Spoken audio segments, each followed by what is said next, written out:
Hi, I'm Shane. And I'm Alex. And this is the RPM Podcast. Thanks again for joining us for the RPM Podcast. Who needs Drive to Survive when the real drama is this good? Like, the tangling of the championship rivals has been coming for a while now. And we've had a bump here, a feisty overtake there, but the searing weather at Silverstone joined with the fiery action on track for it to boil over into some serious excitement at the British Grand Prix. Now, they say that the crowd are worth an extra second at Silverstone, and that certainly appeared to help Lewis Hamilton as he took the win at home. We also saw a stellar performance from Charles Leclerc, who almost had the win himself, which was quite a surprise. And there was sprint qualifying as well, if you still remember that. It feels like that all got overshadowed pretty quickly come race day. But we'll be sure to cover all of that and much more, plus your comments and questions in our view from the stands. All right, Shane, let's get going. So you've already mentioned sprint qualifying, and I wanted to talk about something which I thought would be the most talked about point of the weekend, this new race format, or this new race weekend format, and how it would work in today's era of Formula One. I mentioned last week that I wasn't sure how I felt about the idea, and now I'm slightly more decisive on the matter, and this is how I feel.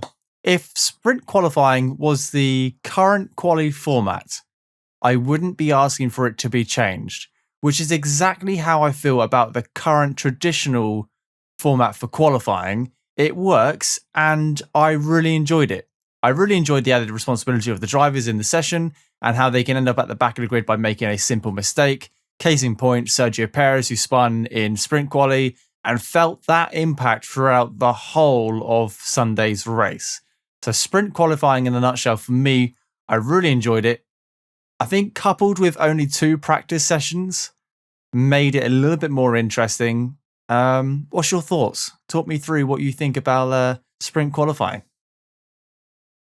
I certainly didn't dislike it. It was the FIA and Formula One and all that were saying, it's not a race. I mean, it looked like a race to me. Even at the end, it was, wasn't it over the radios? A lot of them were like, "What a race! What a qualifying!" So it looked very much like a race to me.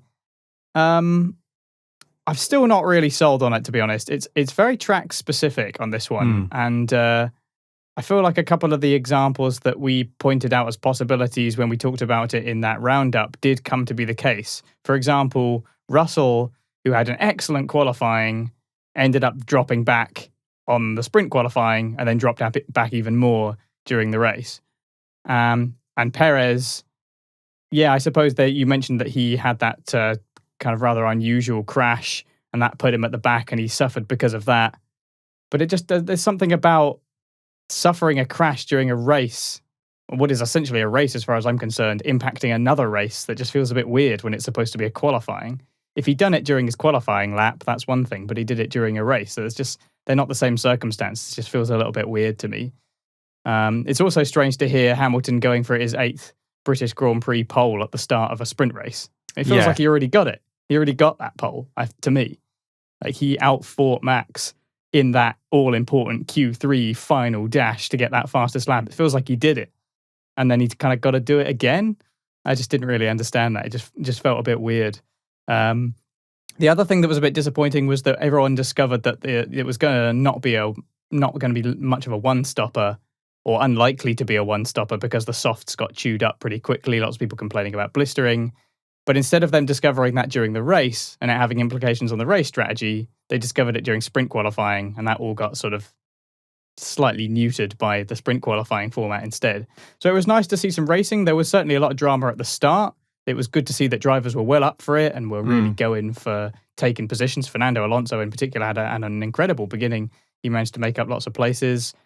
But the risk-reward balance skewed pretty heavily towards risk after 2 or 3 laps, and it became pretty processional after that. So I didn't dislike it, but I'm not really sold on the idea, I have to say. I think that the race weekend should be 2 days, less practice, and just normal qualifying that we've been having. That seems to work pretty well, in my opinion. But they're going to do it 2 more times. We'll see what it's like. I may change my feeling on it as we see 2 more. One thing I did want to ask you is what you think of the incident between Russell and Sainz that we saw during the sprint qualifying? It's interesting because I was going to talk about this later on in the podcast and talk about penalties as a whole and how we're seeing a new era of penalties in the last couple of weeks and how that's really shaping Formula One this season. Penalties have gotten harsher and they've gotten stronger, and I would like to say they're being more quickly decided, but they're not, which is a shame. I thought it was a little bit harsh. Did he have a 3-place grid penalty? For causing a collision and Sainz running off the track? Yeah. It's a racing incident in qualifying. It's something new they haven't really had to do Qualifying. in qualifying. It's something new in the race they had to do before the race. I don't know. I really don't know how I feel. It was a shame for Russell at his home Grand Prix. Had a stellar actual qualifying on Friday, which was incredible. And like you said, then went backwards on sprint qualifying, which was a shame. Well, actually, on sprint qualifying, he would have started, was it 8th? Or no, he would have started 9th if he hadn't have got that penalty. So it didn't hinder the Williams as much as I thought, but then obviously Sunday did.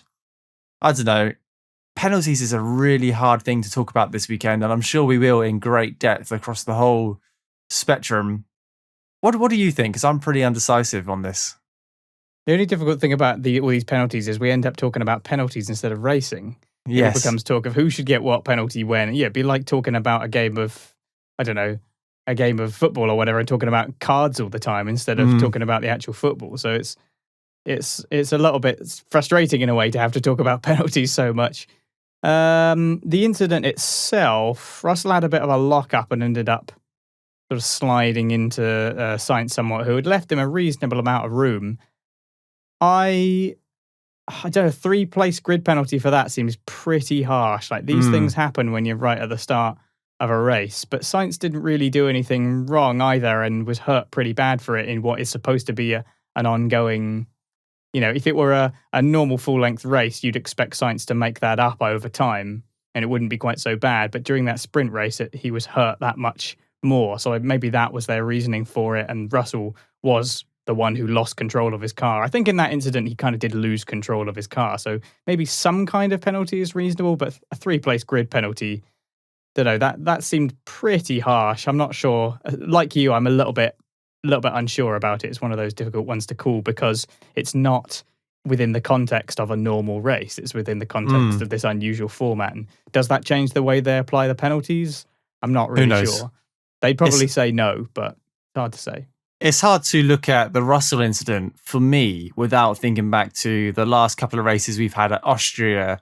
We've had Red Bulls push McLarens off, McLarens push Red Bulls off. We've had, in the years gone by, Mercedes push Red Bulls off, and they've all resulted in a 5-second time penalty added to the end of your race or in your pit stop.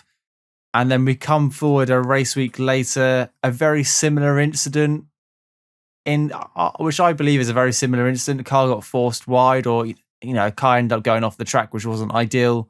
And a 3-place grid penalty seemed pretty harsh, but it was a new session. It was something which we hadn't seen before, and that's it. I compared it to last weekend, and I found it quite harsh in comparison. Yeah, because you can't give a time penalty in the same way, can you? So it's just a strange quirk of the format that perhaps will come with time as it's being run. Why can't you finish qualifying and then get a 5-second penalty and then drop back 5 seconds? And if that's a place or two, then so be it. Yeah, you'd think so, wouldn't you? But it's just strange.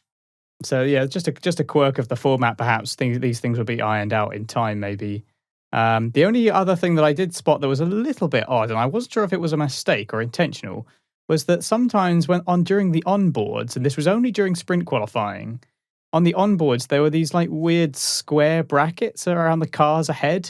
When you were looking at the onboards, did you see those? What were they all about? I have no idea what they were there for at all. Yeah, it was. They highlighted the car and had the name above the car of the driver, but we know who that driver is. Like the video game, isn't it? Yeah, because and I quite like the onboard footage when you can see the halo, and they've put that hologram or that the graphics on top of the halo to make it a little bit more interesting. And on the right hand side, it's got current driver position, so potentially 8th Vettel, and then ahead it's got 7th place Alonso.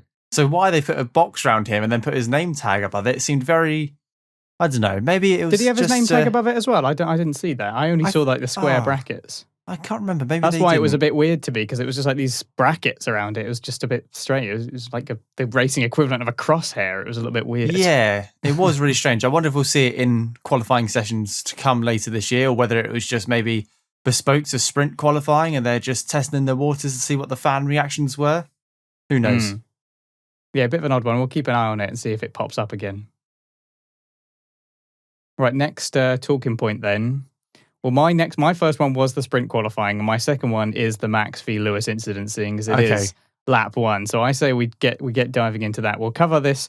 We'll sort of be covering this in 2 parts, I think, because a lot of the questions that we got in View for the Stands were understandably about that. So we'll probably end up covering this in 2 little parts, really. So obviously we have a fantastic opening first lap. We have this really brilliant battle between these two. It's what we're dying to see. But it also feels like this incident is coming. They're getting really close. Hamilton is actually doing a little bit of yielding in places in order to avoid problems, and also to sort of stay out of dirty air, get good traction going to the corners. They have this brilliant battle. There's no DRS. It's all just straight up racing. And we end up with this huge impact. Max is obviously pretty winded. 51G, I think Christian Horner said maybe 9, 10 or 11 times to everyone, just to make sure everyone knew that. Fortunately, Max was okay. He did step out the car. Obviously, he had to do a few procedural checks, but fortunately, he was okay. It was a big hit. The halo did its job once again. We can see the red paint on the side of that halo. You clearly showed that it avoids like the tyre hitting him, avoid the barrier hitting him in any way that's nasty. So it's incredible that drivers can get out of the car after an accident like that. It really is very, very impressive and indicative of the safety improvements that have been made. So that's good. That's the best news that comes out of all of this. Obviously, this was always going to produce a lot of very strong emotions, because it's the 2 championship contenders and it's at the British Grand Prix, and it's resulted in a very big impact. So with that said, let's try and take a deep breath and look at the incident as best we can, because it feels like emotions have got run pretty high, both amongst the fans and the people involved in the racing itself. So just to run over the kind of basic elements of the incident itself. So the entry to the corner, neither car is on the normal racing line, as far as I'm concerned. It doesn't look to me like either of them are really on what you consider the normal sort of standard racing line. And at the point at which both cars have to turn in, they are effectively side by side, because there is a point at which Hamilton's front wing is about in line with Verstappen's front wing. So they are essentially side by side at this point. And neither driver is going to want to yield. So both drivers have a responsibility for the risk involved in this kind of racing, especially when we consider the type of corner that we're talking about. Copse Corner, one of the fastest corners on the entire calendar.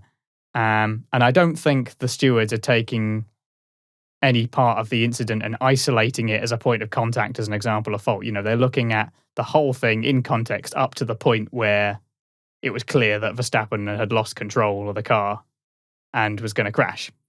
The consequences of the incident are kind of irrelevant. I should hope so, anyway, because that's not what penalties are about. Penalties are not about the result of the accident. It's about the actual accident or the incident itself.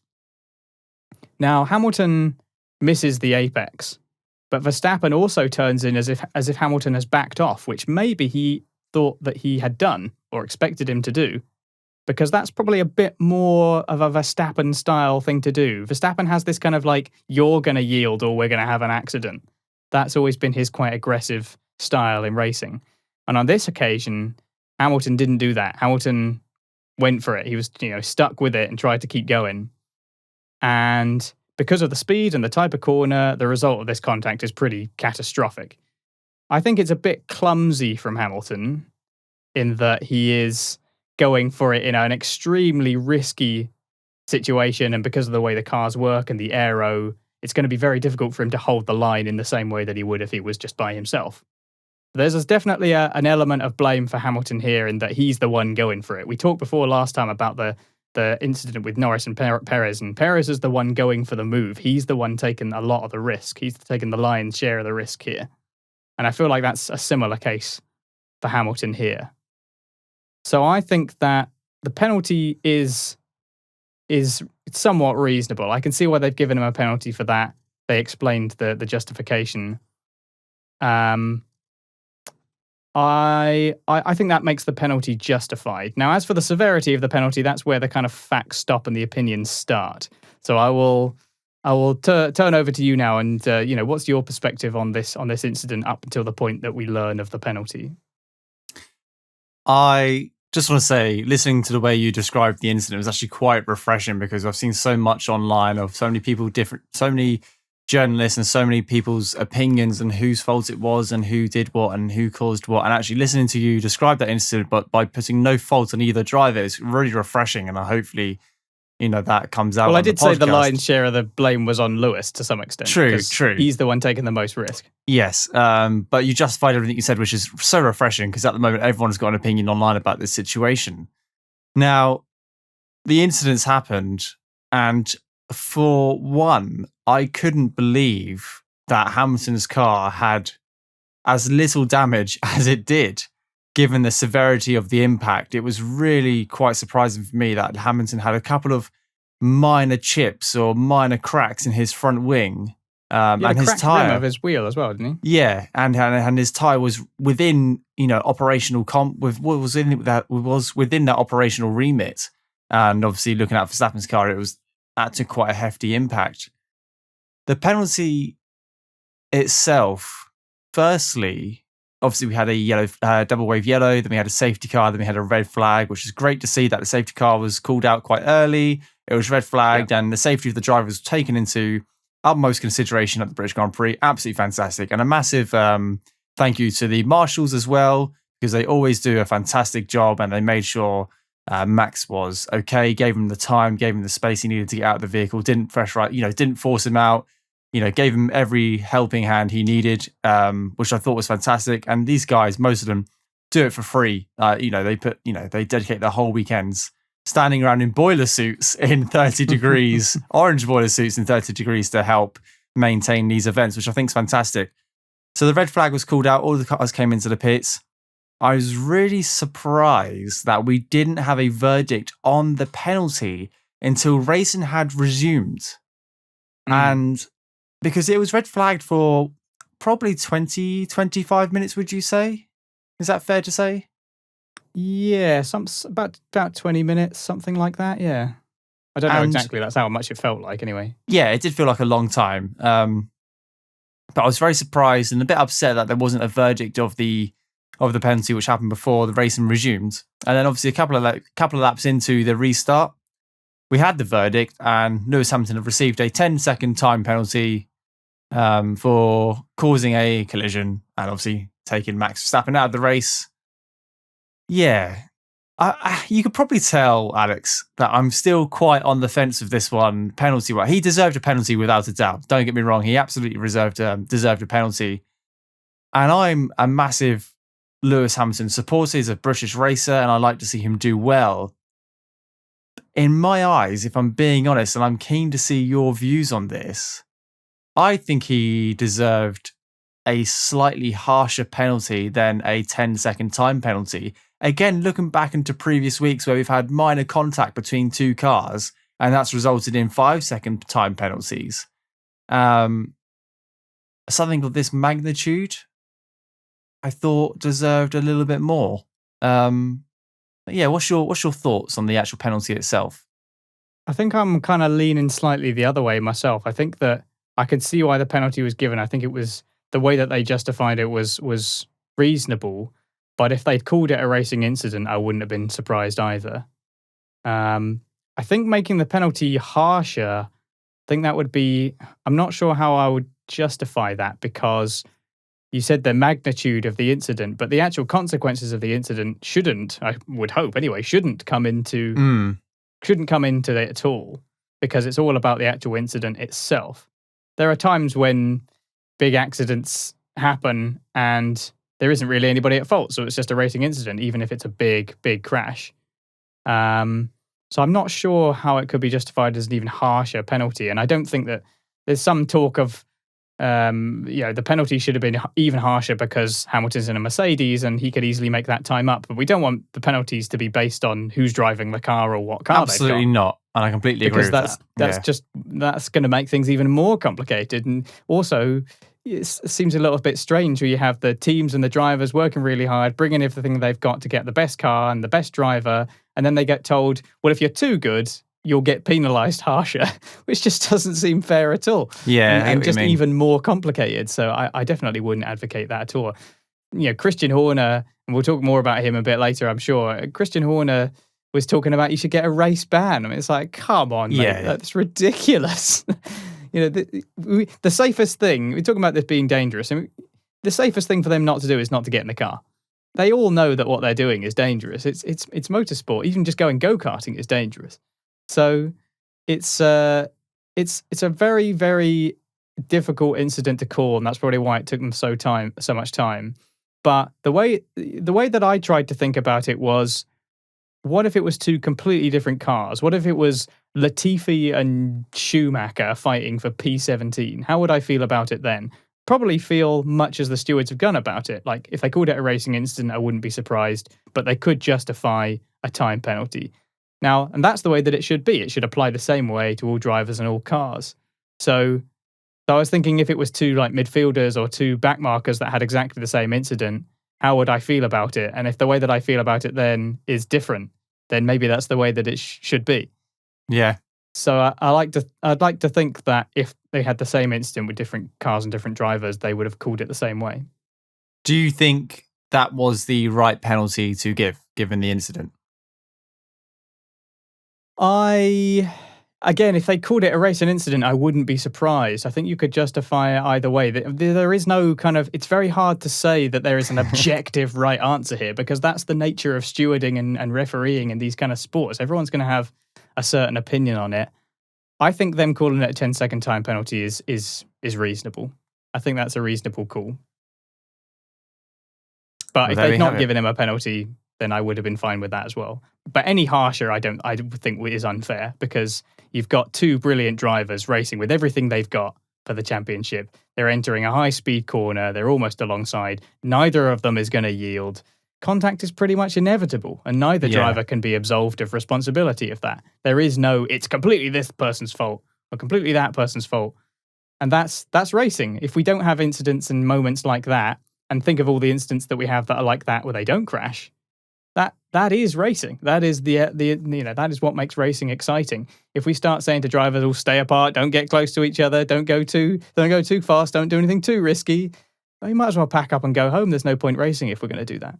Yeah, very true. And I think, just to summarize this little segment, you made a very good point at the very beginning, is that neither driver had the racing line going to that corner.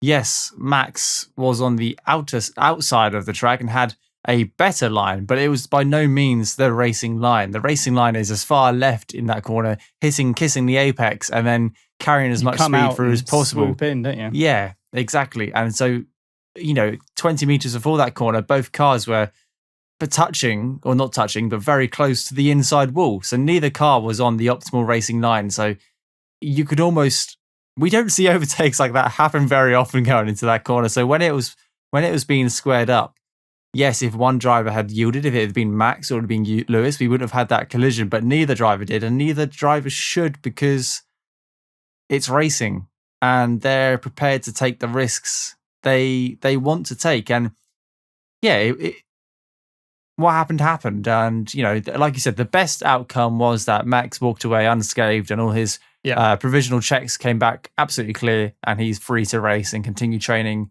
like normal.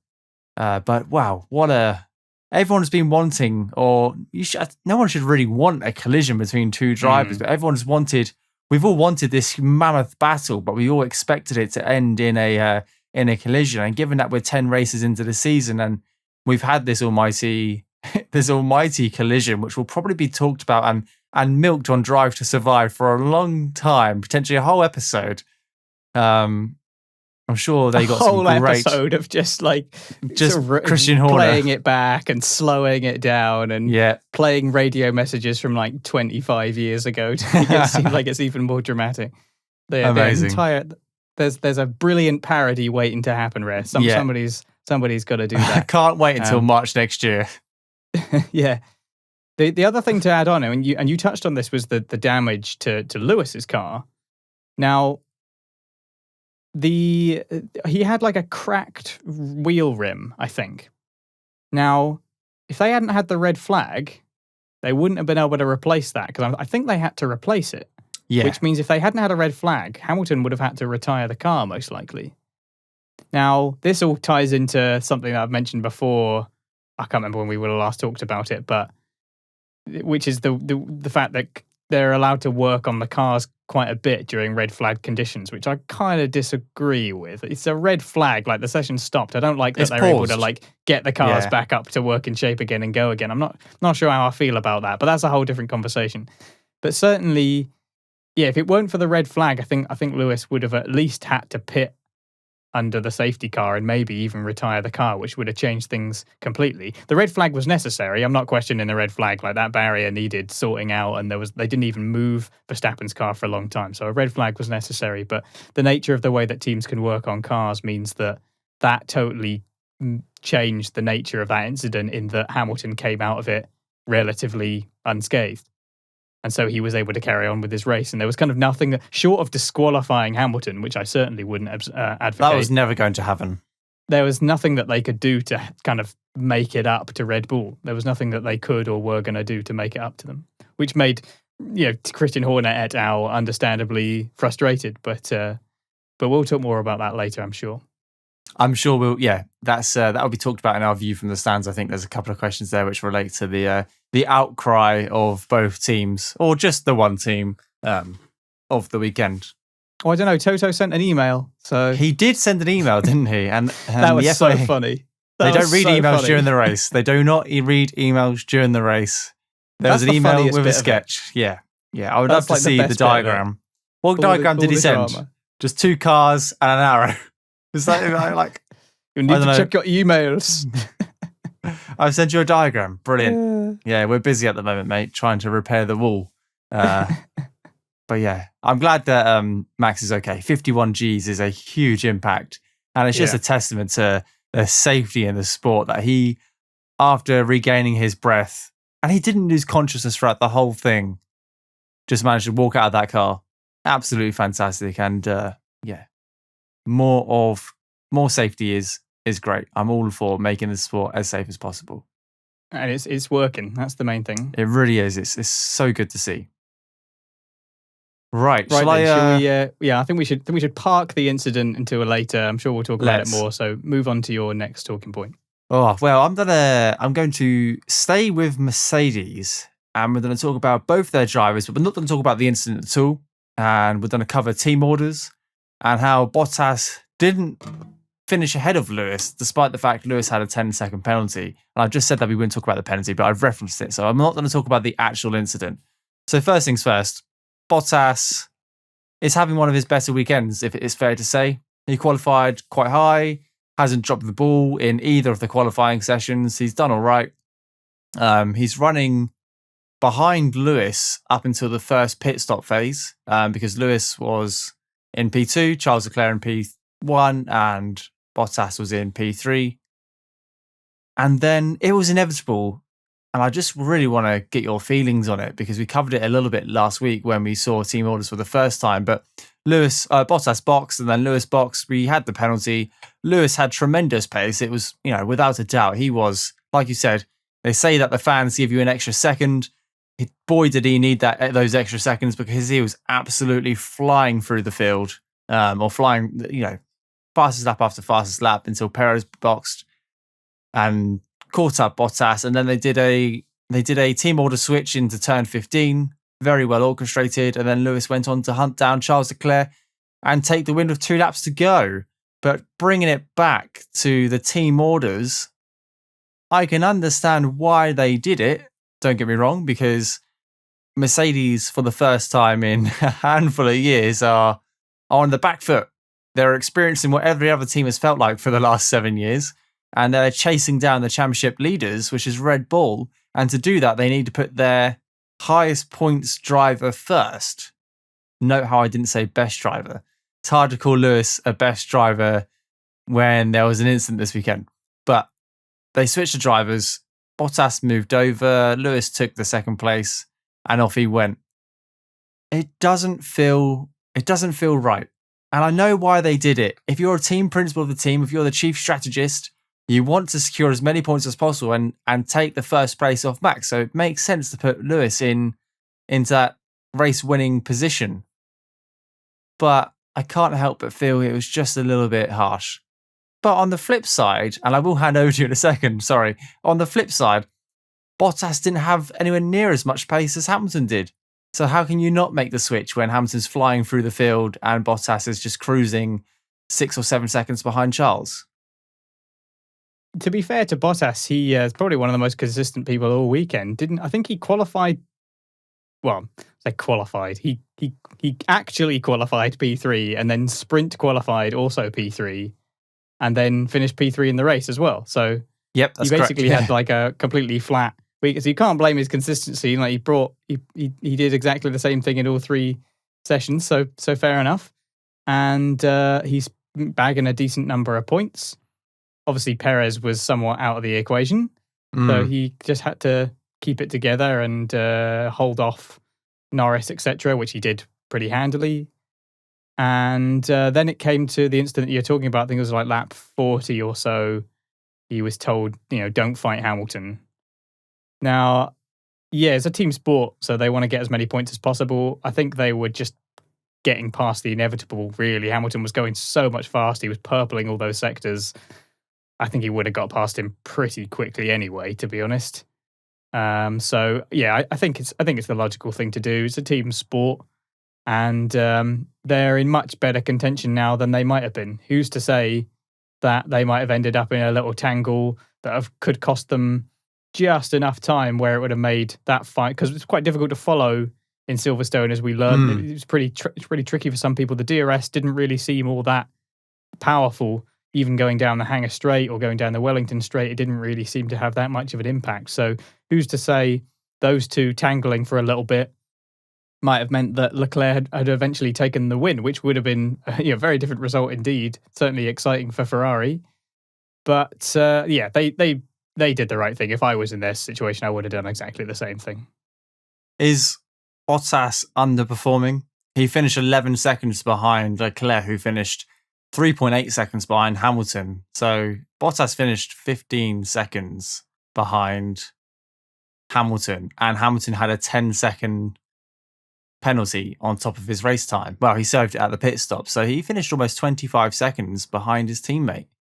In theory, where's that pace gone? Over 52 laps, was it? Was it 50? Yeah, over 52 laps. How do you lose 25 seconds? Well, if this were 2017 and Bottas had just got into that Mercedes, I'd be like, yeah, he's underperforming and needs to bring it. Look at the quality of the car he's got. Like, I know Lewis Hamilton's good, but this guy needs to take the most out of the car. We've had all these years go past. Bottas is doing what Bottas does. He's unremarkable, but he's good enough to bring home the podiums and the points. And there's not going to go any other way. I have no reason to believe that he's suddenly going to become a different class of driver. So Bottas is doing what Bottas does. So he's not underperforming, he's just performing. He's doing his Bottas performance. We're so sorry, Dave Doherty. We know you're listening. He's probably had a little weep hearing that. But it's true. It's a good sport. It's a good sport. But I think that I think you just got to be realistic about Bottas. He's not a bad driver. Of course he's not. He's a great driver, but his teammate is one of the greatest of all time. And Bottas himself is he's got that final few percentage points of quality that he's just not quite been able to manage to get there. And enough seasons have passed now where I think that this is just what he's capable of. He's a great driver, but he's just not going to match up to Hamilton, and there's no reason to expect that he will. But he's won races in previous years. In every year he's been in a Mercedes, he's won a race. He bloody well should in that car. When he goes to Russia, he normally wins. Not anymore. Not anymore. But he just doesn't seem like this year he's with the Red Bull, with the pace it has, and when Perez is doing well, Bottas is really struggling. Do you think he'll get a race win this year? Quick fire, yes or no? Maybe. Well, okay. I'll say no. I'll say no then. If it's a quick fire yes, I'll say no, because the battle between under Hamilton normal and Verstappen circumstances is too close. And Yeah, unless there's some kind of unusual circumstances, some big, crazy race where he ends up in the lead, I have to say no, because he, yeah, he's not like bad. I don't necessarily think he's struggling or underperforming. Like I say, I think he's just doing what he does, and I think Mercedes will be happy as long as he keeps regularly putting it on the podium. He's had a few little problems, but he's had 2 races where he's had terrible results, and neither of which were his fault, and that's really hurt his points tally. Monaco, that wasn't his fault. Imola, that wasn't his fault. Otherwise, he's basically been doing what Mercedes need him to do, which is fill in that last spot on the podium at the very least, and that's essentially what he's done. So, no reason to think that he'll do anything else. That's all for me on the sorry Valtteri. That's fine. It's just it's just interesting to see where everyone's thoughts. But that's all for me on the Mercedes, and over to you. Okay, so let's. This is a common topic for us in these post-race chats, and this is but it's a good one. It's not a bad one. Not oh dear, I promise. This is the McLaren v Ferrari. Fight, which I'm so glad to see is happening. I was a little bit concerned that McLaren would be good enough to kind of fill the P4, P5 slots, but no one really challenged them for it, and so it wouldn't be all that exciting. Like I want McLaren to do well, but I don't want them to just kind of cruise to half decent results. Like that's just boring. It's not a lot of fun. You want to see your team like really battle for their positions and win. And I mentioned last race that I was pretty sure that we'd see Norris break more records yet at McLaren, and he's done it already. He is now the most. He's got the most consecutive points finishes as a McLaren driver, 15 in a row, which is great. Is one more than Fernando Alonso, of course. Mm. So that is outstanding. That is absolutely brilliant. Another stronger weekend for Daniel Ricciardo as well, who did very well to hold off Sainz. Obviously, Sainz was a bit unlucky with the pit stop. That wasn't really his fault. I think Sainz could have at least split the McLarens eventually if he hadn't had that pit stop trouble. But Ricciardo did well to do what he frankly should be doing, which is taking the formation of the P4, P5 finish for McLaren. I mentioned Sainz. Obviously, his pit crew bungled that pit stop. Otherwise, he could have been, perhaps holding up P5 himself. But Leclerc was absolutely immense. I don't even know how he dragged that car around. He seemed to discover race pace. He obviously found the maximum potential of that car and was doing absolutely brilliantly. He even had an engine issue he appeared to manage well. I thought overall Ferrari have really come across as a lot more kind of professional overall. They've seemed a little bit clownish in recent years. They've just been all over the place. And they seem a lot more professional. Mattia Binotto with some nice words of encouragement for Leclerc after the race. Leclerc is very harsh on himself, isn't he? Like he's very courteous to everyone except to himself. He's really angry at himself, even though he finished P2. Fantastic result for Ferrari considering where they've been. It's still super tight between these two teams though, which is great. And as objectively as you can, Shane, do the Woking team have what they need now to hold off Ferrari for P3 in the constructors, or are we gonna see Ferrari pulling it back and maybe even taking a win where McLaren don't this year? Ooh. See, I thought I was the one shooting the questions across the table, and here I am on the receiving end.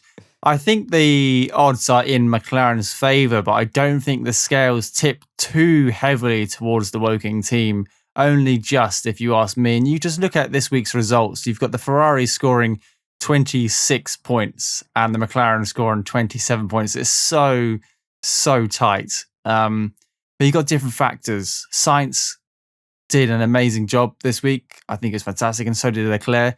Norris did what Norris does and just sticks it in P4, P5 and brings it home in P4 and P5 consistently.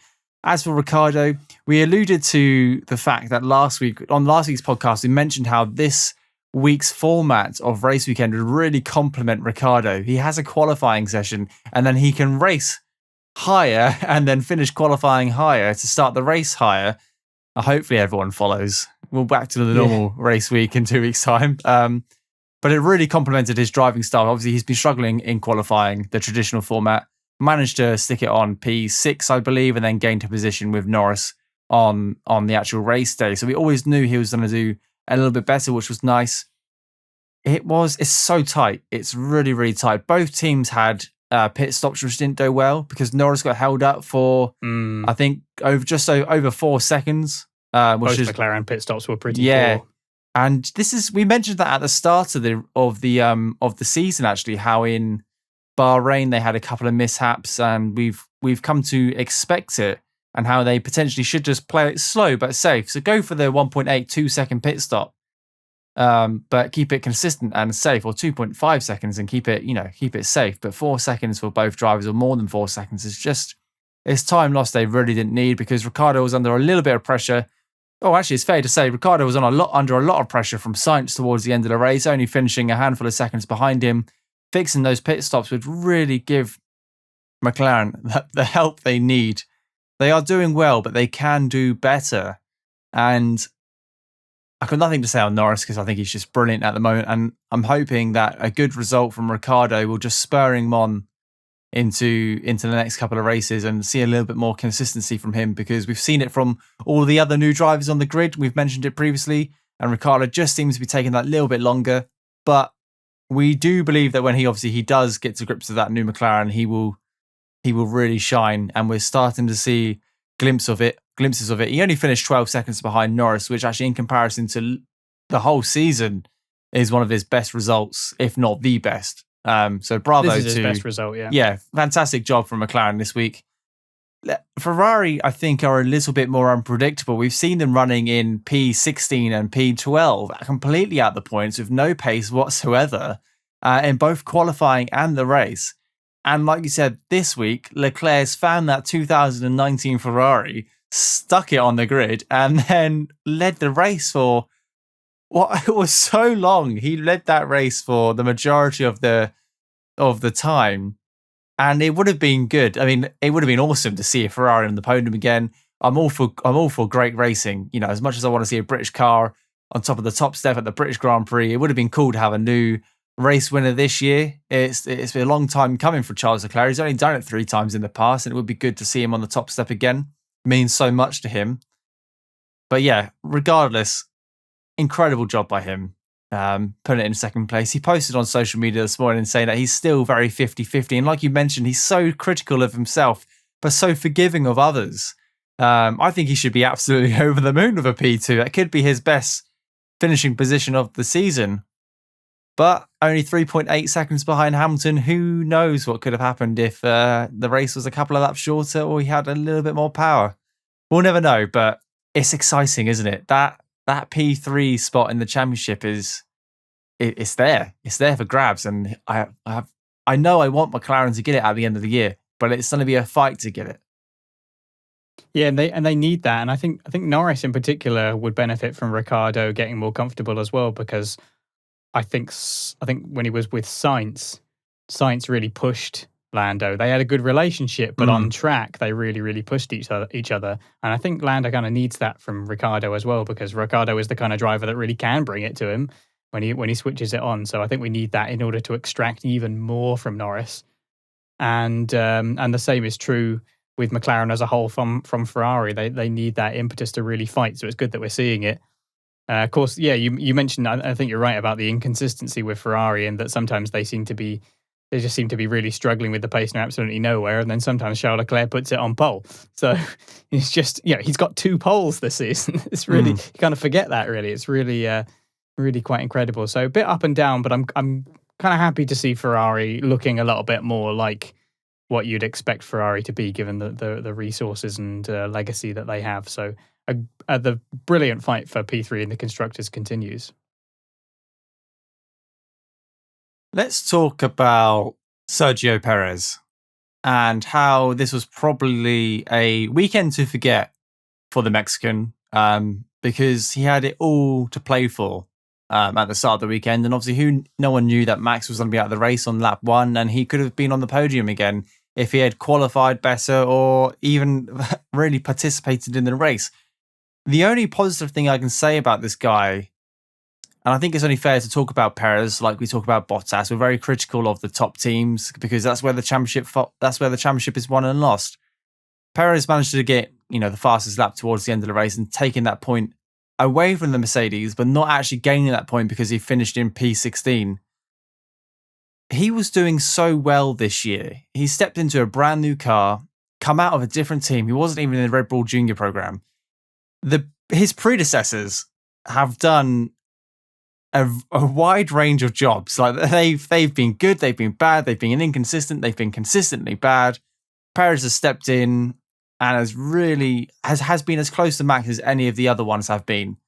But this weekend, when Red Bull really needed a driver to just bring in a handful of points, whether that be P2 or P3, he wasn't there. And Red Bull have filled that pain. Like the gap has closed. You've got 2 Mercedes on the podiums. Lewis finished in first place. And Perez not picking up any points whatsoever.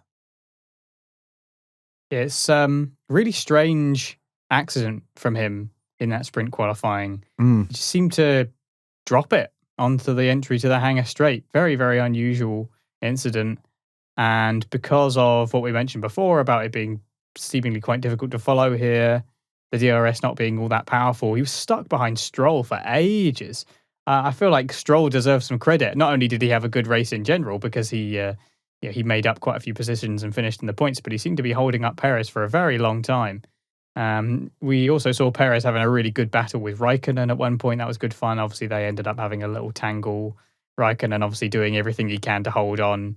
Probably not really much point. He can't really battle with a Red Bull, but it was good to see him give it a go. He has every right to. They were fighting for position, so why not? But yeah, Perez just lacking confidence, not sure what. He didn't really look like he had full control. And we've seen him battle. He must get pretty used to battling from the back of the grid now. He's done it so many times. You'd think he must be pretty proficient at it by now, but it didn't really come to him. It seemed very odd that he came out on hards, didn't he? Because he started from the pit lane and he started on hards and then he pitted pretty early on. I think he pitted like lap 20 or something, which was an interesting.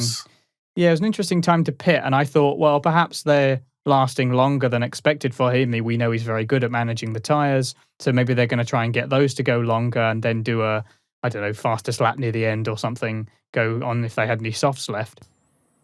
But he ended up pitting again later on, which I, again, thought was a bit of an interesting time to pit, and it didn't gain him anything. In fact, he just lost a bunch of positions and didn't get them back. So a mixture of unusual strategy, I thought, and Perez just not really switching it on. And like you say, they really felt it. Not scoring at all compared to Mercedes has meant that Constructors' Championship is right back to the knife edge again. Yeah, I think you've summed it up very well. So my we kind of touched on a few of the midfield teams here. So my last talking point is about the ups and downs of the midfield teams. We saw some good consistency from Alpine, with both drivers finishing in the positions in which they started. Obviously, Fernando Alonso had an excellent sprint qualifying. I think he made up 6 places or something, most of them at the start, and he did very, very well. Fernando Alonso is finally picking it up, I think. He was a little bit rusty at first, but now he seems, even over the radio, he seems much more relaxed. He seems more confident. He seems more like Alonso of old. And his performances are speaking for themselves as well. I think that he is dragging that Alpine into some pretty good positions. Ocon still a little bit inconsistent. He's still kind of struggling, but he did pick up points. So it was double points for Alpine, so it's pretty good for them. But then on the other hand, not very good for Aston Martin at their home race. They obviously had a slightly unique livery with a Union flag on it. They were making a big deal out of their heritage, etc. Stroll finished in the points. I already mentioned I thought he had a pretty good race. He always seems to have these slightly underrated fights from a disappointing qualifying in order to make up points. And he kind of never really even gets mentioned or focused on in the race, but he manages to sort of claw his way into some points. But Sebastian Vettel, what is going on there? He span all by himself again. Just don't even understand what happened there. He just seemed to lose it and later had to retire. Maybe he picked up some damage from that. He was stuck at the back. He didn't really make up any positions at all. And he had to retire not long before the end and was unclassified as a result.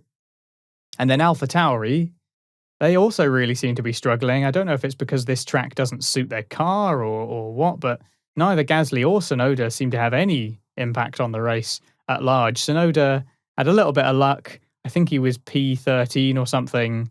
And Perez and Perez and Raikkonen had a little tangle and he made up 2 places there, and his teammate Gasly got a puncture and had to pit.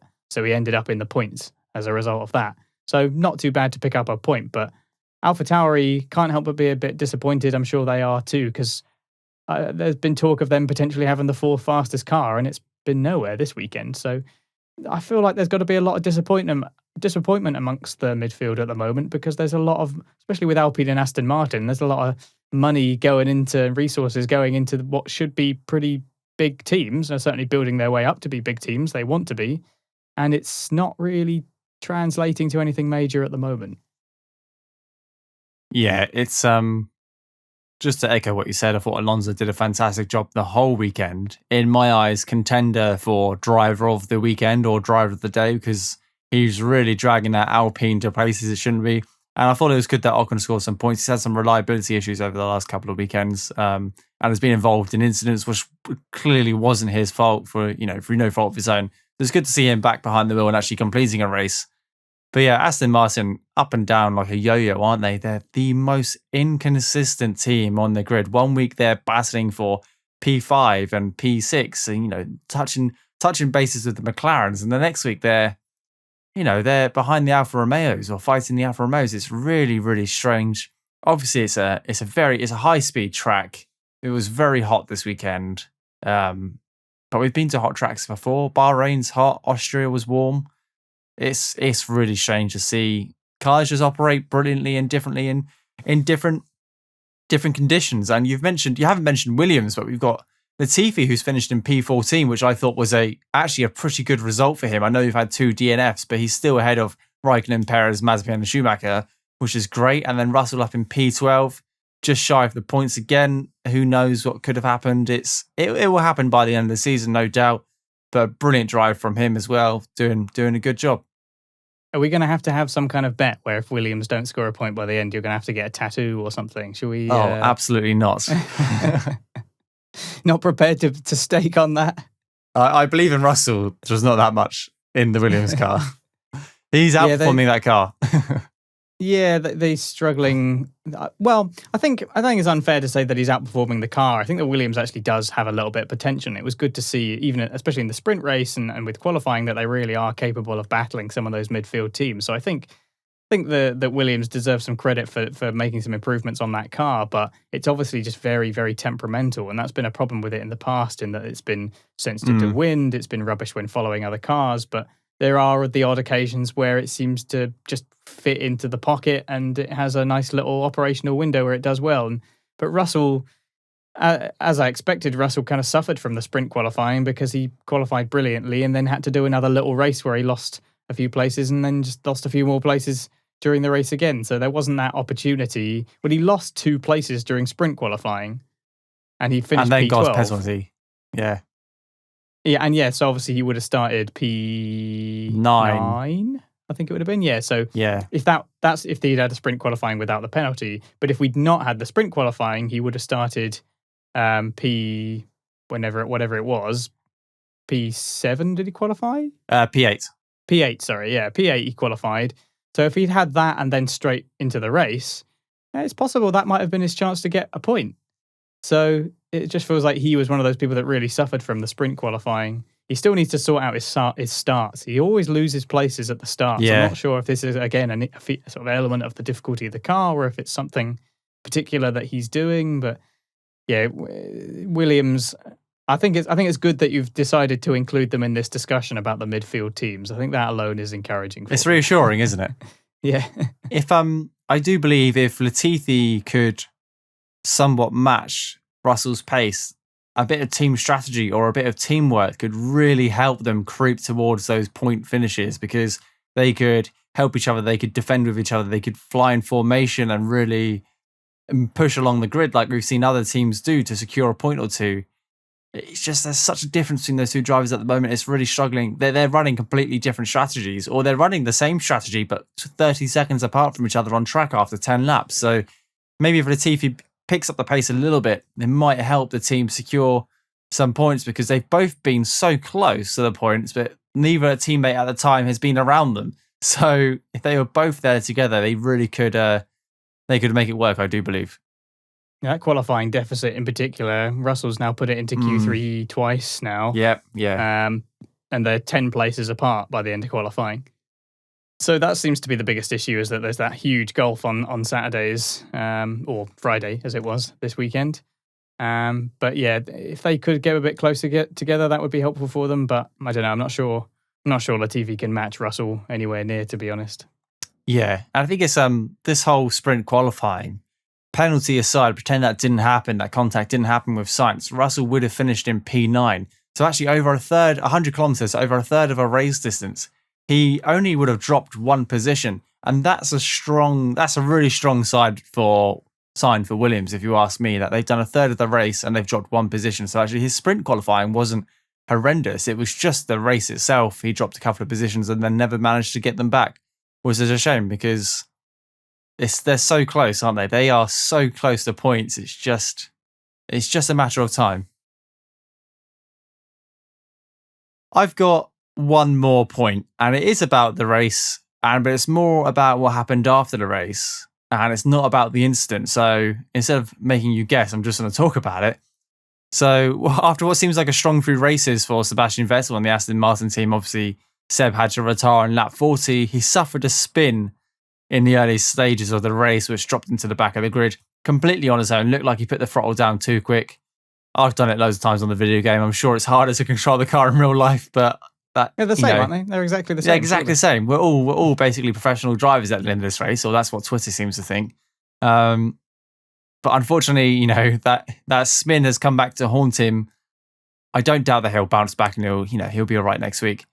However, he did something after the race that not many drivers have done. If not, I don't think any drivers have done. And I only realized this today when I saw some photos circulating on social media. And obviously Seb doesn't have social media, but the Aston Martin team do, and I follow them.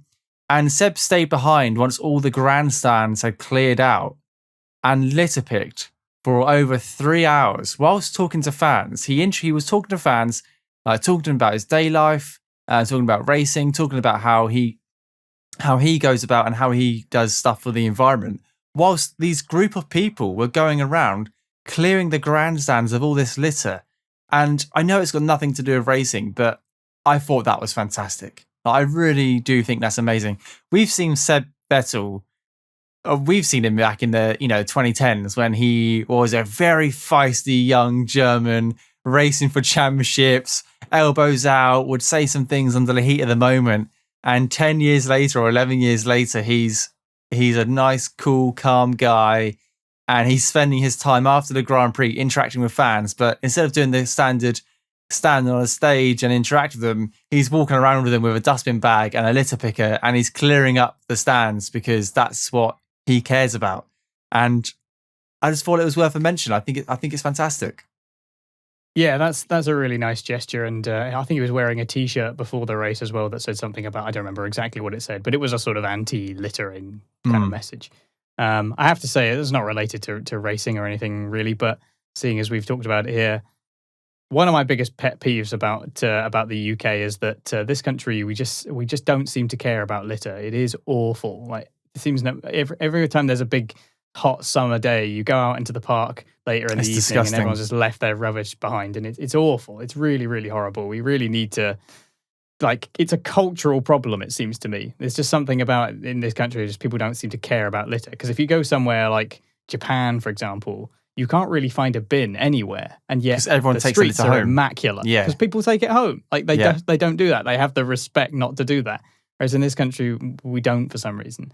So even at the British Grand Prix, with that kind of messaging there, that a lot of people seem to leave their litter behind. I don't know necessarily who's doing it. I'm sure it's a minority of people, but nonetheless, it is a problem, and it's good to see that someone like Sebastian Vettel, who is a rich Formula One megastar and has no need to do that, he can just jump in his car and disappear off home.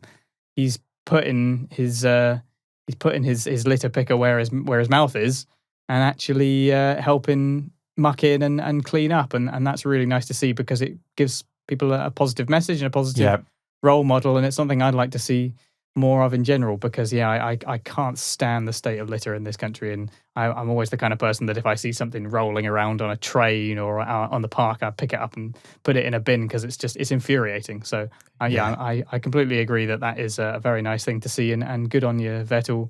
More of that. More of that, please.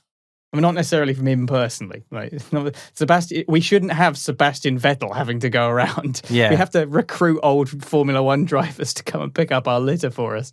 Like, how embarrassing is that? Come on. There shouldn't be any litter. There shouldn't be any litter. There was recycling and dust and general waste across the whole, venue for you to put your litter in, and yet the photos I saw were. It's just horrible. Like you're privileged enough to go watch a Grand Prix weekend, pick up your litter and put it in the bin on your way out. And whenever I go to whenever we go out as a family, I plenty of bins there. Bag. I always take a bag and just put all my litter in the bag and I bring it home. If not, it goes in the bin I see on the way home. It's not difficult. It really isn't. I don't understand why people just fail to understand the concept. Litter rant over. Yeah. Okay, now it's time to go to our view from the stands, where we're going to hear your questions and comments. And we got a lot this week. Understandably, we've got some pretty hot topics to discuss, and we're going to kick off with an interesting one that we got from at GCKGP. Not sure if that's meant to read differently, but I thought I'd just spell it out.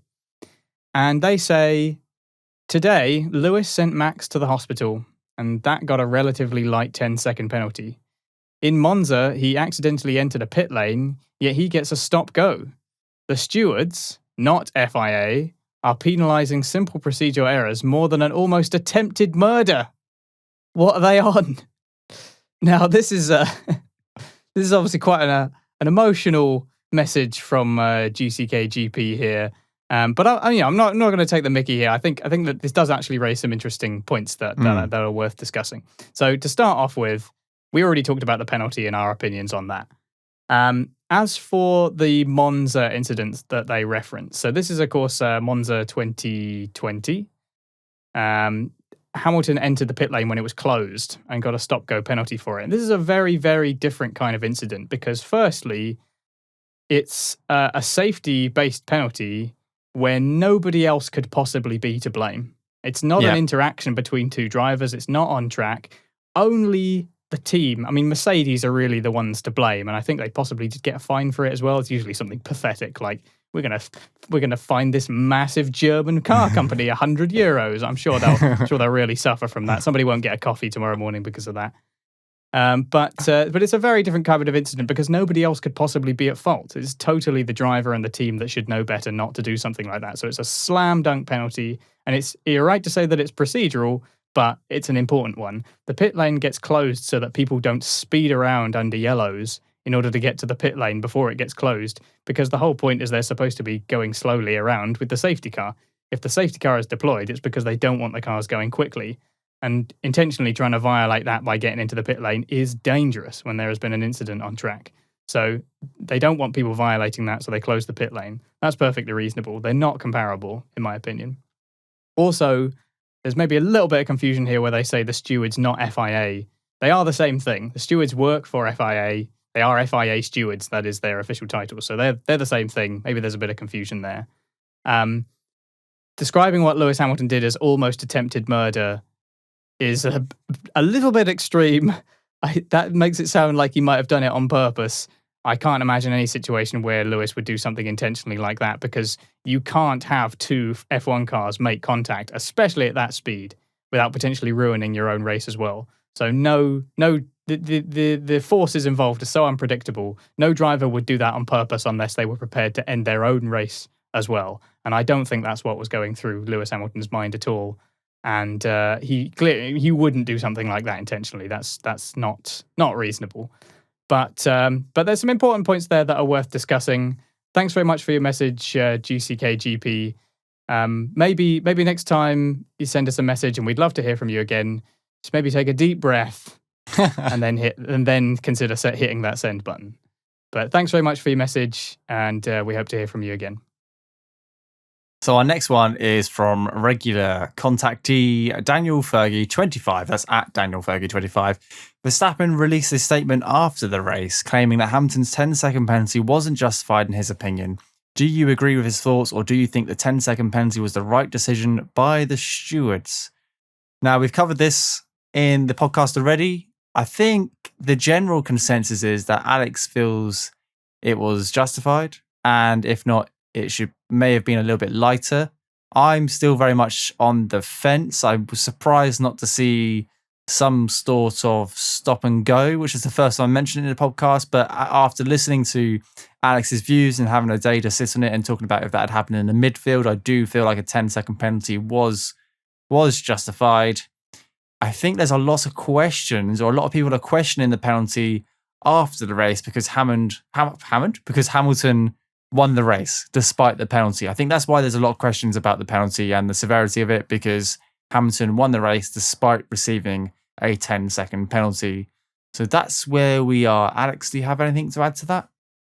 Of course, it mentions Verstappen's statement, which kind of followed along what appeared to be the Red Bull line of coming across as a bit, understandably a bit bitter, but at the same time, just going a little bit too far and making it seem like, it wasn't deserved because of that. As we said before, I think the penalty is justified, but I would have been quite happy with a racing incident.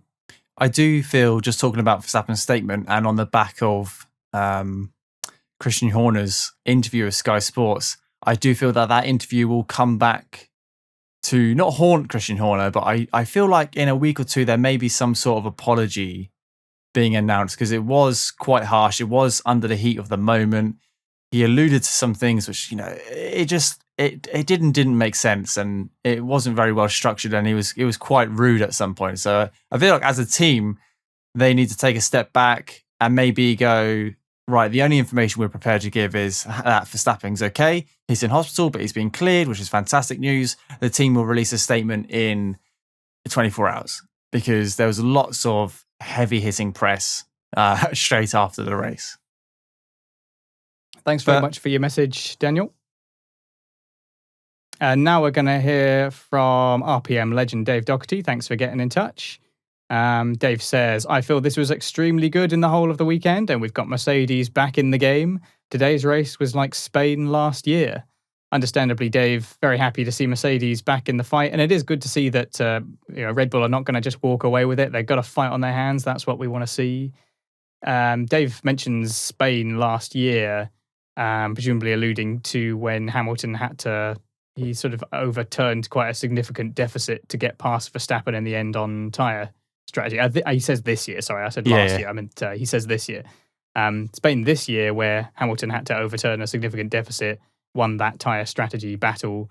And I guess it was very similar in that it felt like they had to really fight to get back into it, and that, Mercedes weren't going to give up, and that we've really got a battle on our hands. And it feels like that has been renewed here at the British Grand Prix. So yeah, feeling the good vibes from Dave there, and Mercedes are absolutely back in the game here. Right, moving on to our next one, and this one is from a new contactee, and that's Kyle Arkless. So thank you very much for getting in contact with us. And he has said, personally feel that Red Bull and Mercedes have started to lose more respect with each other, and that's now coming onto the track with dangerous moves being putting drivers in danger. Also, with the FIA and teams talking to each other, this is turning into football with players crowding the ref. And now I can kind of understand where this is coming from, but personally, I feel like Red Bull and Mercedes have started to lose more respect with each other, and now that's coming onto the track. Two giant teams, two titan teams have had a lot of politics going into this year, and up until this point, it's all been very sensible on track. It's all been very monitored. It's all been very constructed, which is what we love: clean, safe racing. Yes, there's a lot of chat off the track. We had the whole flexi wing incidents, or the whole, that whole incident, which actually feels like years ago looking back on it, but it was actually only months ago. So obviously it was all quite political off track, but now we've had this incident, and both teams will release obviously statements, and they will blame each other. No team's going to fully take fault of their own. takes two cars to tango. I think the most important thing to remember is that neither of those drivers yielded that position. Neither of those drivers were on the optimal racing line. So it was always going to happen. And unfortunately, the accident did happen where Max had quite a high-speed collision, but thankfully he's okay. I don't think we'll see much more of this year. I think they are both great, safe drivers. They've both done brilliant things in the past. They both will continue to do fantastic things going forward. So I'll be surprised if we see another impact like that going forward into the year. Also with the FIA, he says, with the FIA and teams talking to each other, each is turning into football players crowding the ref. I don't know. What do you make of that, Alex? That's quite an amusing analogy, actually. Yeah. I can see where they're coming from. It does make sense, doesn't it? Like something happens and everyone goes running up to the steward and they're going, "Oh, he hit me! Oh, he hit me!" Yeah. And Did you receive my email? Did you receive my email? I think it's hilarious. I honestly think it's great. But one thing it's worth remembering is that they've been doing that for quite some time. The only difference is that now we're hearing it. Now we get to hear it. Now they're televising it.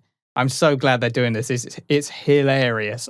You could hear Michael Massey he was like a school teacher trying to stop two little kids from fighting each other. It was great. And Toto, like, I've sent you an email with a diagram. And Michael Massey's like, I don't look at my emails because there's a race going on. He's looking at his WhatsApp. He's checking his Twitter to see what's going on. He's just having a casual race. I think that's a pretty amusing observation from Kyle. As for them starting to lose respect for each other, I feel like that really intense, even maybe dislike of each other to some extent has been going on the whole time, and it's just been simmering under the surface. And this incident has it's all spilled over. It's boiling over now. It's boiling over. These two teams are putting absolutely everything in to win this championship, and now that an incident has come up that's really, really got tensions flaring, I think we're seeing everything that's really at stake. We could see another incident like this. There could be the rest of the championship like this, and it feels like a lot of previous championships have had a moment where things have been going along and it's getting pretty tense, but nothing's happened yet, and then there's a flashpoint where something takes place and it just explodes, and the rest of the championship is really quite feisty. And I don't know, I feel like that's a good thing. It's exciting. Yeah. I really thought this whole exchange especially the exchange between the teams and the FIA was hilarious, and I want to see more of that because that kind of drama is just funny. I just think it's great hearing them like complain about each other on the radio. So I think you kind of got to laugh at it, really, because it's going to happen. And to go back to the football analogy that they use here, it's like when you watch it in football, if you take it too seriously, it does get annoying. It does get on your nerves because you're like, oh, just shut up and play the game. But you kind of have to laugh at it, really, because these grown men having a little tantrum about something. The ref's not going to change his mind. He's not going to go, oh yeah, actually, you're right. I agree with you. Yeah, I shouldn't have done that. It's just kind of funny. You got to laugh, really, because otherwise it drives you mad. So I think this is a pretty apt way of reading it. But personally, I just find it kind of amusing. Yeah, thanks very much, Carl, for getting in touch. Always good to have new people to jump into our DMs and messages and comments and the like. So always good to hear from you. We have another message here. I think we heard from Cal Woodward 99 before. I don't think so. Somewhat familiar, but if we haven't, I apologise. But anyway, thanks very much, Cal Woodward 99, for getting in touch. They say Lewis is getting a lot of hate for celebrating the win whilst Max is in hospital. From Max also. Do you believe if it was the other way around, Max wouldn't be celebrating? I think Max would probably be celebrating as normal because assuming the roles are reversed exactly, the reason that they're celebrating as they have been with somebody, in the hospital is because they kind of already knew that Max was okay. Yeah, he wasn't like he got stretchered out or anything and they weren't sure how he was. He got out of the car, he was basically okay. He went to the hospital for some precautionary checks, but otherwise it appeared like he was mostly okay, and they obviously felt that there was a reasonable enough amount of understanding that they could celebrate as normal. I think if it were the other way around, I think Max Verstappen would have celebrated as normal. I think Red Bull would have celebrated as normal. Maybe Mercedes would have complained about it in the same way that Red Bull would have done, because they're going to. They're going to try and get any amount of leverage they can, because this kind of PR battle and winning the hearts and minds of fans and the like, that's kind of part of it as well. That's kind of part of the politics of the sport. And I honestly think that it would have been exactly the same if it had been the other way around. And people would be saying, oh, it's very disrespectful. This is typical Max. He's always been a petulant little child, and he just doesn't understand. But it's the shoes on the other foot, so they're saying it about Hamilton instead. And are they right? No, because they have every right to celebrate what was obviously a difficult win for them, and it's Hamilton's home race. Obviously, he's going to soak in the crowd and he's going to wave his flag, and good for him. He was the fastest man on track today. Like, he was just the fastest guy out there, and that's why he won the race. So, yeah, I think that. I don't want to see any drivers getting hate. That is a strong word. And obviously, Lewis Hamilton, we haven't mentioned it yet, but Lewis Hamilton was obviously on the receiving end of some racial abuse as well on social media. And it's just appalling. It's just such a shame that he has to hear that. It's not acceptable. It doesn't mean that we can't criticize Lewis Hamilton. It just means that his skin color has absolutely nothing to do with it. We should be criticizing him as a driver, as a racer, if that's what's necessary. But it's just so sad that he's got to put up with this. And we should condemn it in the strongest possible terms. I was glad that the teams came out and, all united. We Racers One actually came to mean something, because all the teams actually did come out and say, absolutely, this is unacceptable. We don't want any driver to be on the receiving end of this. And I'll tell you what, and they should. I'll tell you what I love to see is that Mercedes put that statement out, which is what I expect, is what we knew was coming. But Christian Horner and Red Bull were the second team to jump on it straight away and tell everyone that it's not acceptable and it shouldn't happen. And actually, they stand by this. We race with one, and that racial abuse should not be happening across the whole planet. It should not be a thing.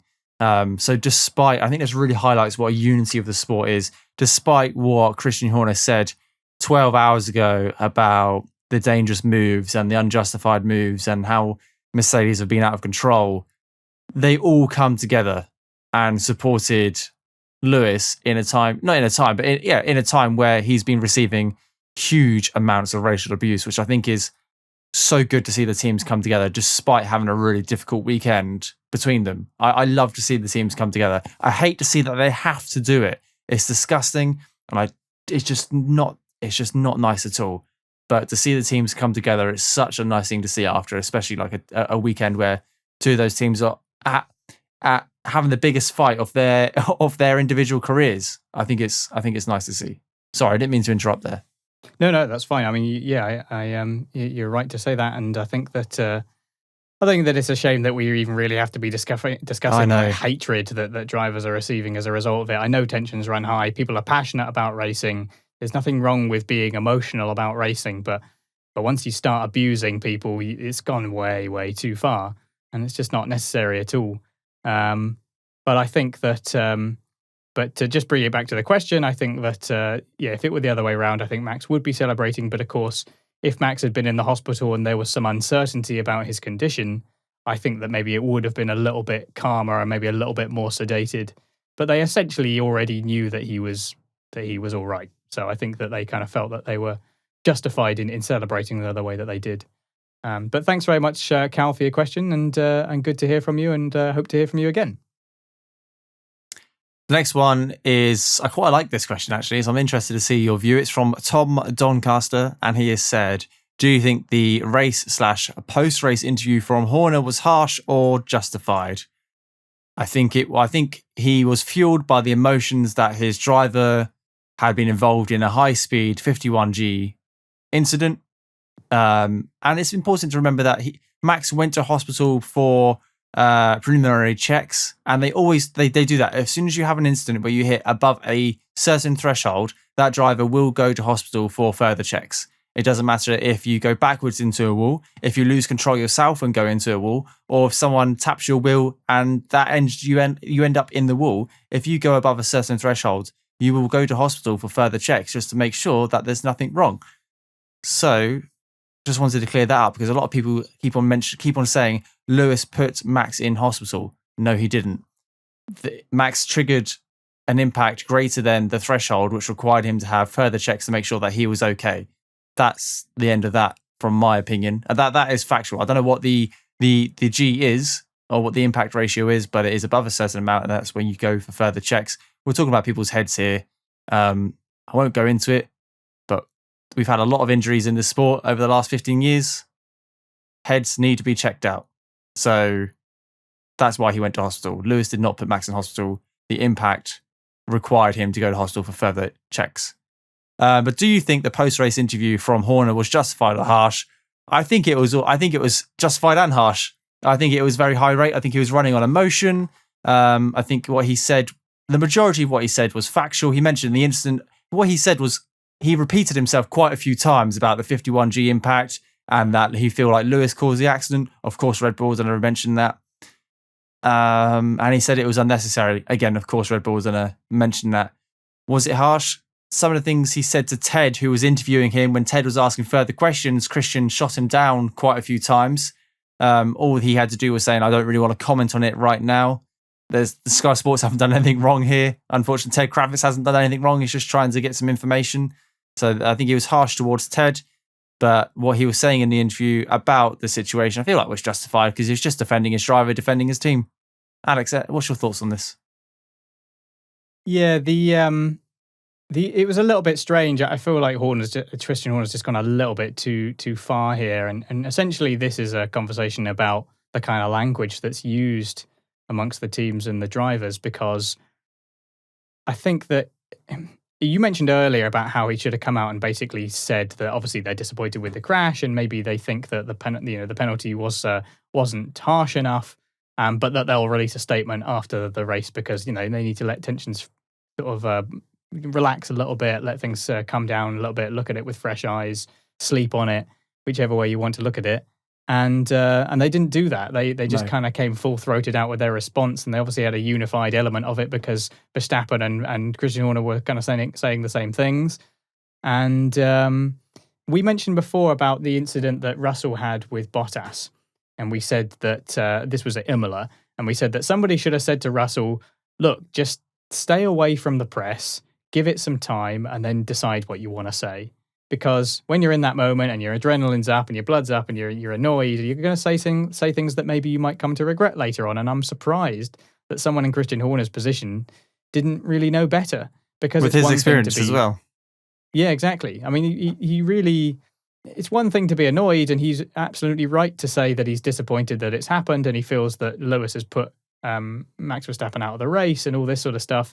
But he was saying things like, it's dangerous driving, he should get a race ban, it's dirty driving. And, he should be very careful about the things that he's saying here, because that kind of language flares up tensions amongst people watching as well. Now, I'm not for a moment suggesting that it's Horner's responsibility that other people are being abusive, because if people are being abusive, especially in regards to the kind of racial abuse that we know Lewis had to put up with, Horner isn't responsible for that. It's the racist's fault for that, right? But we shouldn't be completely ignorant here. If you have someone in a position of influence delivering what seem like pretty harsh, pretty extreme messages, other people are going to pick up on that and feel justified in being angry themselves, and maybe they'll take things even further. And I think that Christian Horner should be careful about the sort of things that he's saying, because it was one step too far. And I think that they shouldn't have said as much as they did. They should have said what you said, which is wait a bit and release a press conference or something later on, because they just let their emotions get the better of them here. And I also agree with what you said, which is that I think that they'll probably come to regret it a little bit. Whether or not they release an apology, I don't know, but I think they will come to regret it in public relations terms, if you like. Yeah, very interesting. We'll see what the fallout of that is over the next coming days, and whether they release that sheepish black text on white background apology, which we've all been waiting for. As is tradition. As it's tradition. But thank you very much, Tom, for getting in contact, and we look forward to hearing from you again. Yeah, thanks, Tom. One last one then, last but by no means least, we heard from Chris Davis, who asked us, given the state of the championship, are we in danger of running back towards the days of Michael Schumacher, where there is no real penalty if you are a championship contender? Last weekend was full of harsh decisions for non-contenders. Consistency is key. So I think this is sort of about what we were talking about earlier, where we don't want the penalties to be taking into account who is involved in the incident or what the ramifications of that incident are on the championship. I'd like to think that that's not the case. I don't think that we're in danger of that becoming the case. I'd like to think that the stewards and the FIA are professional enough not to allow that to happen. It does seem to be that penalties are more freely given now because there are perhaps more safety concerns and they want more penalties to be given consistently across in order to ensure that the sport remains as safe as it is. Obviously, this is a very different era to when Michael Schumacher was racing, or certainly when he was first racing before he came back. So, yeah, it's a very difficult one to call. I'm glad I'm not a steward, but it is interesting when you've been watching Formula One for since those sort of Michael Schumacher domination eras, and you see how things have changed slightly and the way that the cars race have changed slightly, and maybe that has changed the way that the penalties have had to be given out. But I think in general, it's not fair to say that there's any danger of sort of no real penalties being given out if you're a championship contender, because I think that what happened today was reasonable. I think the penalty was fair. Do you think it would have been different if this was race 21 out of 23? Do you think there would be still be the same outcome? Or do you think they would have taken longer to come to a decision if there was a handful of points between the two drivers and Max was taken out, or Lewis was taken out by Max, or there was an incident and one driver managed to continue racing? Do you think that because they're championship contenders, there's a different rule set, there's a different political book? Because Formula One is political, we all know this. But are we lucky that this was quite early on in the season where actually this penalty probably won't have much impact on the rest of the season? We've got over halfway to go. If this was much later on in the season with a couple of races left, it's a hard decision to make. Like you said, I wouldn't want to be a steward making these decisions, let alone on race 10. But can you imagine on race 21 where they're pretty much tied for the championship win, and you've got to decide whether to. It's a tough one. It really is a tough one. It's so amusing when you hear people complaining and saying, to keep politics out of Formula One. Have you ever watched Formula One before? It's like the most political sport imaginable. It's so political. It's impossible to keep politics out of Formula One. Yeah, in answer to the question, the idealist in me says, no, it wouldn't be different because they're not judging it on that basis. And I hope that they don't. I think that they should just keep... I think it's impossible for them to have 100% consistency. I don't necessarily expect that. They're human beings. It's not the same stewards at every single race. There will be, the stewards themselves are not consistent because they're not the same stewards. So we shouldn't expect 100% perfect consistency. That doesn't mean that it's without criticisms. We mentioned before where Leclerc took Gasly out of the race in Austria and he wasn't even under investigation. And that to me was pretty slam dunk. Like nobody else was at fault there other than Leclerc. So I don't understand how that's not at least some kind of penalty. So it's not without its problems, but the idealist in me says no because they are generally doing a pretty good job, and I'd like to think that they will try and keep that consistency as best they can. And this is why I love talking about Formula One to you and to other like-minded people, because it's not only just about the racing. We can talk about penalties and penalties from 5-10 years ago and how penalties are now given in a different way, and how actually the closer we get to that final race in December, the higher the stakes for each team, the higher the stakes for the stewards. It's going to get difficult. It's really going to get difficult when it gets to the end of the season to produce these penalties if they're necessary and to please everyone, because you never will. But I just can't imagine how hard it's going to be. But thanks very much for your question, Chris, and thanks to everyone who got in contact this week. Obviously, we've had quite a few, so a bit of a longer view from the stands as normal, but very happy to receive all your questions and comments. And if you want to get in touch, you always can on Twitter at RacePerMinute, or you can contact us via the website, raceperminute.com. There's a contact form on there, or if you want to, you can always send it via DM or privately on Twitter instead. Thanks, everyone, for getting involved. Right, moving on to driver of the day and championship standings. And the official driver of the day was Charles Leclerc. And I completely agree. It's pretty quick from me this week. Usually I'm quite indecisive, but actually Charles's performance this race was impeccable, really eking out every bit of performance of that car, handling some engine problems whilst in the race and keeping behind the two Mercedes for a long, long time. If the race had been 3 laps shorter, we would have seen a Ferrari on the top step of the podium for the first time this year, which would have been pretty incredible. Maybe not at the British Grand Prix, where us as home fans would want to see a Ferrari on the top of the podium, but nevertheless, a different race winner would have been incredible. But driver of the day, for me and for the public, does go to Charles Leclerc. Alex, what about you?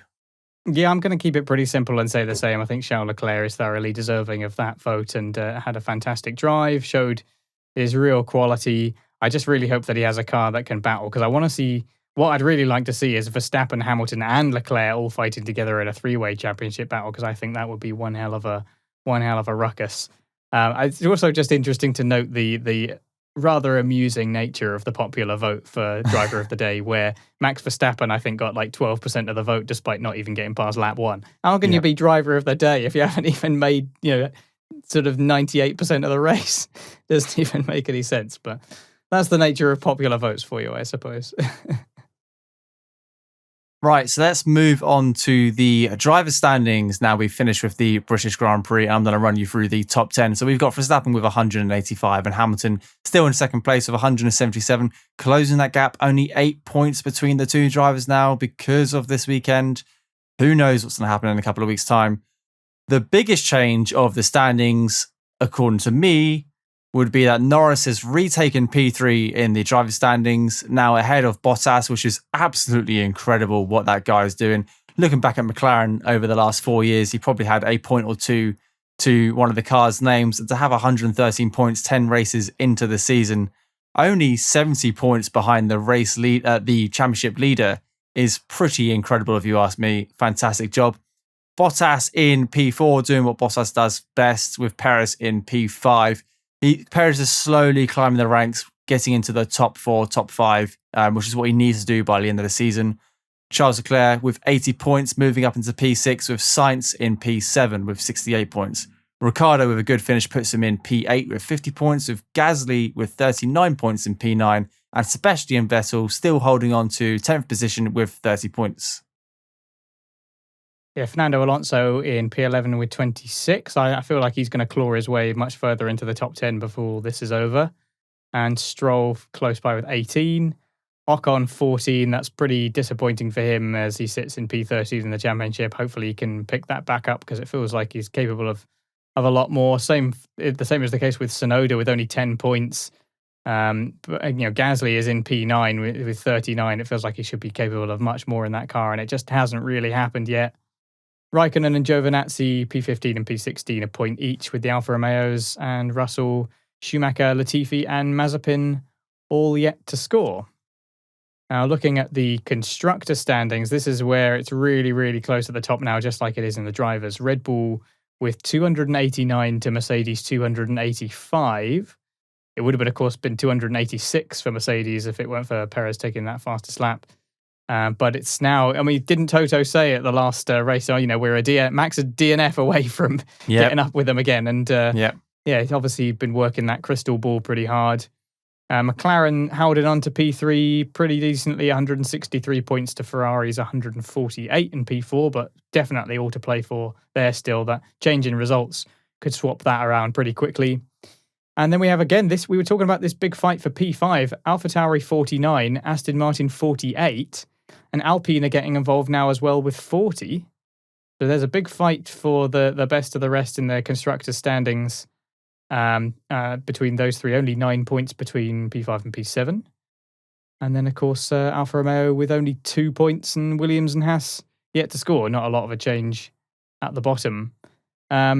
Do you think that much is going to change here? It feels like it has the possibility for this to stay exactly as it is now. It is possible that this could stay exactly the same for the rest of the season. I can't see Haas scoring a point this season unless we have a race where many a car's DNF and they pull out a worldie of a strategy.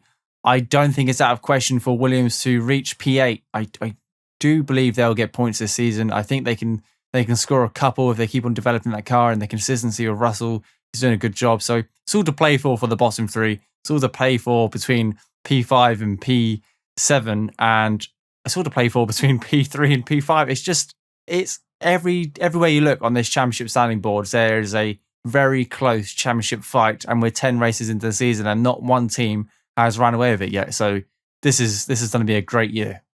That's exactly what we want to see, and hopefully it kind of stays like this and it stays tight. Right, thanks very much for joining us for the post-race podcast for the British Grand Prix. Do send us your thoughts or questions to us at RacePerMinute on Twitter. You can get in touch at raceperminute.com or via email, info@raceperminute.com. If you're watching this on YouTube, you can comment below as well. We try and respond to everybody who comments on there as well. We've got a little conversation going on with people on there, so do get involved. If you enjoyed this episode, then do give us a rating or a like wherever you're listening. And if you really like what we do and want to see more, then please consider hitting the subscribe button wherever it is you're getting Race Per Minute. That will really help us out. And of course, you'll keep getting all of our episodes. And if you really want to support the show, best way to do that is to help us keep the content coming and get some lovely rewards for yourself. Come and chat with us on Discord, watch the race and qualifying and all that with us. You can donate as little as £1 a month on Patreon at patreon.com/raceperminute. And become an even more special member of the little community that we've got forming here. It's been a real delight so far. We're really loving this season. It feels like we're making some good progress in building a little community, which is exactly what we wanted. You know, we want to find like-minded people and chat with them, and just like we got with our view from the stands today, and start a little conversation, and that's been great. So thanks very much for everyone who's been getting involved so far. We really appreciate it, and no matter how much or how little you get involved, it all matters, and we really appreciate it. So thanks very much. So Shane, we've got Hungary coming up next then, it must be. Yep, we've got a 2-week break until the 30th of July when we go to the Hungaroring, where we've seen some mammoth battles before. We've seen Hamilton spin out in turn 2 and then win the race. Or I think, I can't remember if he won the race. He did win the race, didn't he? So it's a track where I expect the Mercedes to do well, but also I expect the Red Bulls to do even better, because it's that kind of circuit. It's very Monaco-esque towards the end. It's not one of my favorite tracks to drive in the video game, but nevertheless, it does throw some battles in real life. And who knows, maybe, hopefully, we might see a little bit of rain. Yeah. It could all get thrown up there, and I think that's a good hot spot for battles between those two teams in the past, and we'll see if things get shaken up. So I'm looking forward to that. It does tend to produce a good one, does Hungary? So we will see you in 2 weeks. I think I speak for both of us when I say we're both off to make sure we not suffer the same fate as Bottas, and make sure we have a good drink ready and available for us, because it is very hot here. It's so hot in the studio. And we can't have any fans or windows open because obviously we're recording. So, we're going to get a big cold flannel and slap it on my face after this. But you don't have to witness that, and we'll see you next time. Yeah, see you next time.